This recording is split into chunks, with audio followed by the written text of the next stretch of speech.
आज हम एक टॉपिक पढ़ेंगे और आप सभी ने भारतीय राजनीतिक विचारकों के बारे में तो सुना ही है।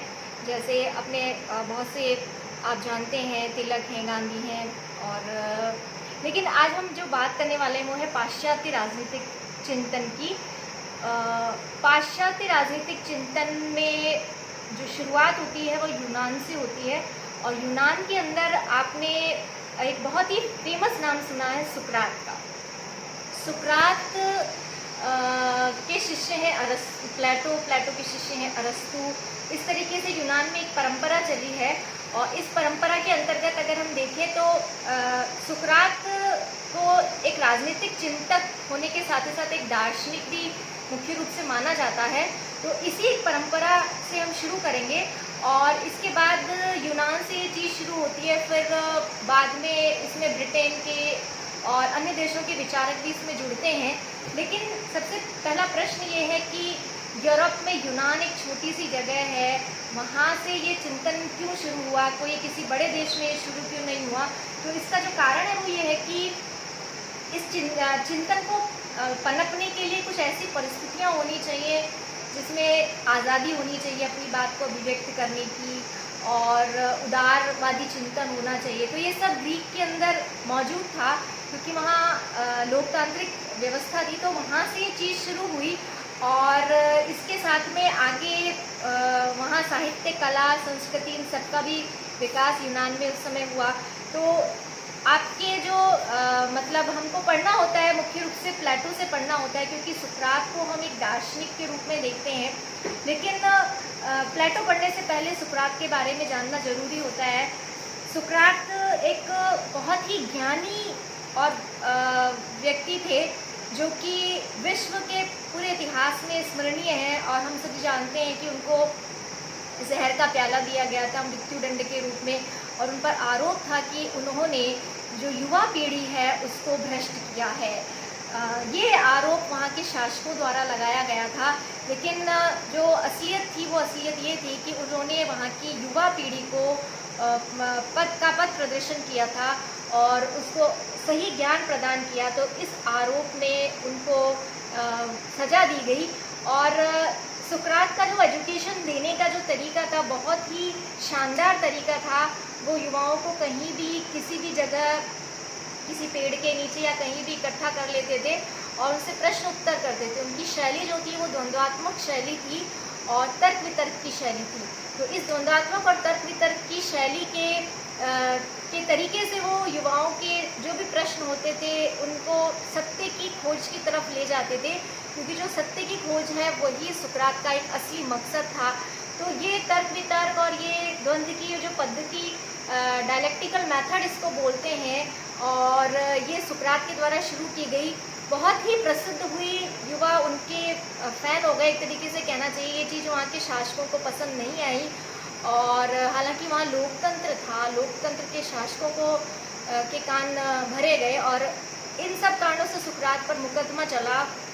ये विश्व इतिहास का बहुत ही प्रसिद्ध मुकदमा माना जाता है और इस मुकदमे में सुकरात पर आरोप लगाया गया कि उसने युवा पीढ़ी को भ्रष्ट किया है और फिर उनको जहर का प्याला सजा के तौर पर दिया गया, जिसे कि सुकरात ने एक्सेप्ट किया, हंसते हंसते पिया। और इसके पीछे भी एक बहुत बड़ा लॉजिक है, इसके पीछे भी एक कारण है कि सुकरात चाहते तो वो वहाँ से भाग सकते थे, लेकिन उन्होंने ऐसा नहीं किया क्योंकि सुकरात कानूनों का बहुत ही सम्मान करते थे और ये जो सज़ा उनको दी गई थी ये सज़ा उनको कानून के तहत दी गई थी।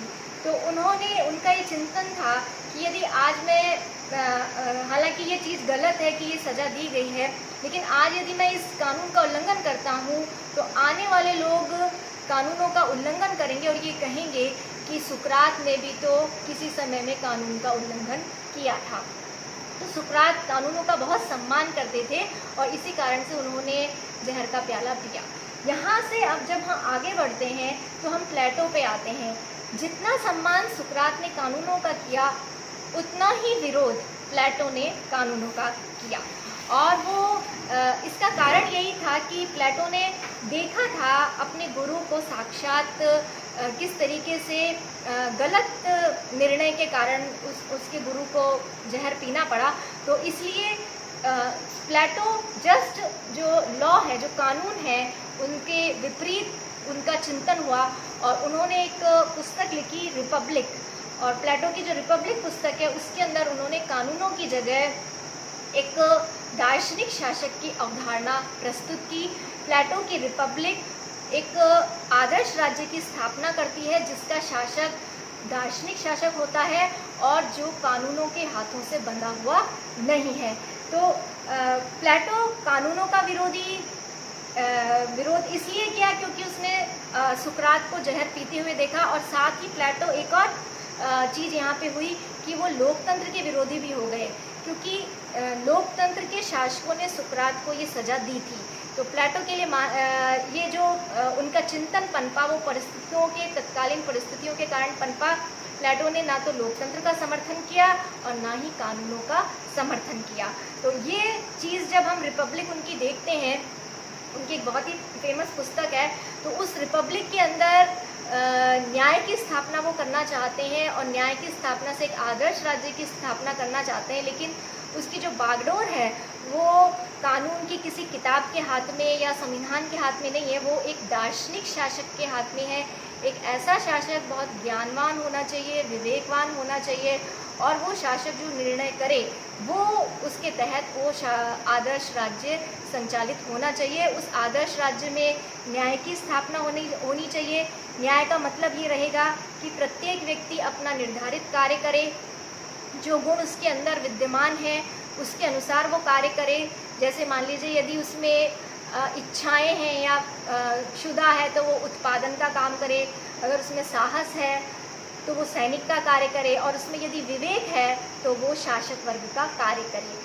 और एक और चीज़ है उस यहाँ पे कि कोई किसी के कार्य में हस्तक्षेप ना करे, दूसरों के कार्यों में बाधा विघ्न पैदा ना करे और अपने कार्य में महारत हासिल करे, यानी वो उसमें एक्सपर्ट बने। तो ये चीज़ जब होगी तो प्लेटो कहते हैं कि उस राज्य में, आदर्श राज्य में न्याय की स्थापना हो सकेगी।